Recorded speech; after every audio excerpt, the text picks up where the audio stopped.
Hier, une femme est venue chez nous pour faire des photos de passeport canadien. Rien de très dramatique, rien de très poétique.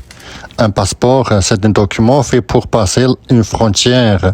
Mais en apercevant sur l'imprimante l'empoche de cette image, elle s'est soudain exclamée. Mais c'est l'œuvre de ma prof.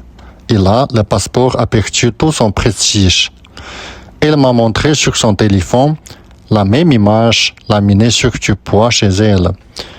Elle me l'a offert avant de déménager, m'a-t-elle dit, avec le sourire de quelqu'un qui vient de retrouver un vieux ami. Et tout à coup, ma mémoire s'est ouverte.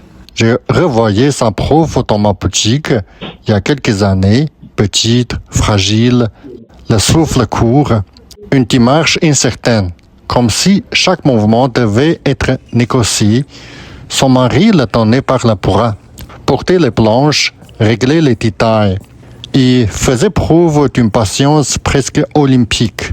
Il découpait des magazines, des emballages, des journaux, et nous, on scannait, on imprimait, on laminait sur du bois. Puis elle offrait ses œuvres aux voisins, aux élèves, aux amis, comme une manière de rester dans la conversation, longtemps après avoir quitté la scène professionnelle.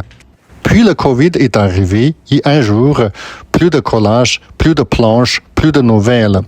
Je me suis demandé 1000 scénarios parce qu'on ne sait jamais si quelqu'un a disparu ou simplement changé d'adresse. Hier, la femme m'a rassuré. Elle va beaucoup mieux maintenant. Elle dit que ce sont les collages et surtout le fait de les offrir qui l'ont empêché de se couper du monde après la retraite. Et je me suis dit que c'était une belle philosophie. On imagine souvent que l'art sert à s'exprimer, mais parfois il sert surtout de ne pas se retirer du monde. Pour certains, c'est un pont discret entre soi et les autres. Un pont que personne ne remarque jusqu'au jour où quelqu'un l'emprunte à nouveau.